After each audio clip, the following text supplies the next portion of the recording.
musicians who went broke after making millions. Number 10, Sky B.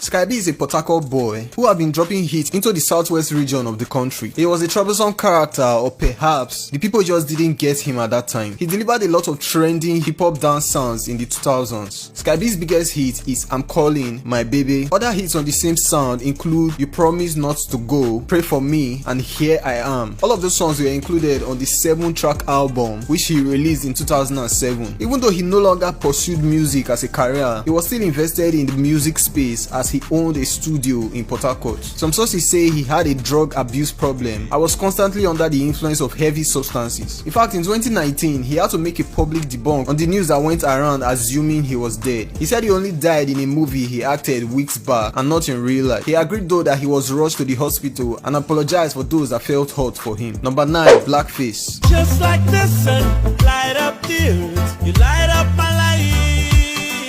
Amedu Augustine Obiabo, better known by his stage name Blackface, is a musician, songwriter, and a performer. He was a member of the music group Plantation Boys, which was popular in Nigeria in the late 90s and early 2000s. He met his featured bandmates, Two-Face and Face, at the Institute of Management and Technology in Enugu. They formed the group Plantation Boys in 1997 and quickly gained popularity with their debut album Body and Soul, which featured hit singles such as Knock Me Off and Plantation Boys Anthem. However, the group disbanded in 2004 due to creative differences between Blackface and Two-Face. Blackface subsequently launched a solo career and released his debut album Ghetto Child in 2004. He has since released several other solo albums and has collaborated with a number of other Nigerian musicians. He recently said in an interview, and I quote, "The media has succeeded in bringing my brand Blackface Naija to ground zero. No Nigerian or any award-giving body has given me one award. I'm the one they don't want to talk about, but it's all good." Then he also said, "I came into the music industry to make music for the fans. I did not come into the industry because I wanted to get rich." Number 8, Idris Abdulkarim.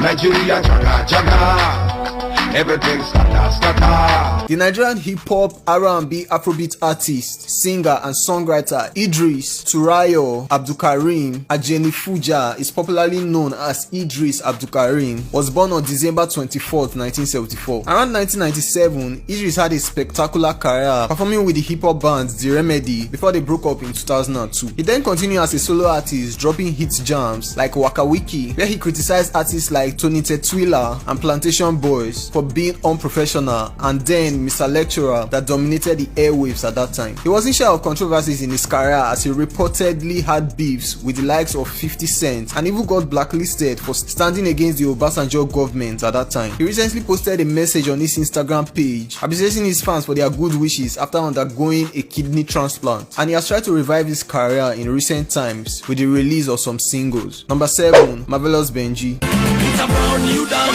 brown you down, brown you down, brown you down. He started out with Kenny's Music, the record label that once protected and promoted Nigerian music like Two-Face, Idibia, Sound Sultan, Lagbaja, OJB, Azados, and so on. The Ajegunle-based artist who became a household name after the release of his popular song Swore. While still with the Kenny's Music, since he left the record label in a controversial manner, he has been reported to face serious struggles, and reporter revealed that he stays in a hotel in Ajegunle for free, while others said he only stays there when he comes to Ajegunle, that he now stays in Ojo, Lagos. Number 6, Tony Tetwila. You don't eat my car.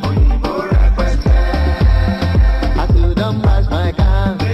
Anthony Olariwaju Owotoye, who is popularly known as Tony Tetwila, is a Nigerian Afro hip-hop artist from Oro in Kwara State. Tony Tetwila, referred to as one of the fathers of Afrobeat by many, reigned in the late 1990s and early 2000s. He is considered a colleague with the likes of Idris Abdulkarim, Daddy Shoki, Sound Sultan, Rugged Man, and many others. Recently, he was in the news after he stated that many of the new generation stars are too proud to work with his likes. He stressed that many Nigerian musicians music stars are only focused on bragging about who is richer instead of supporting each other. He also said once an artist stops reigning in the Nigerian music industry, people stop recognizing such a person. Number 5, Lord of Ajasa. Olusegun Osaniyi, known by his stage name Lord of Ajasa or Olariwo of Africa, is a Nigerian rapper and the CEO of Akpashi Records. Ajasa back then was a trending Yoruba hip-hop star who raps in Yoruba dialect. He emerged into the limelight with track titled Mayilo. In the beginning of his career, he collaborated with Nice, Olamide, and the late Dagreen, among other Nigerian singers. Due to his health condition, which was diagnosed with peptic ulcer, he left the music industry with the claim he was into other businesses which required time to stabilize. Number 4, Zulezu.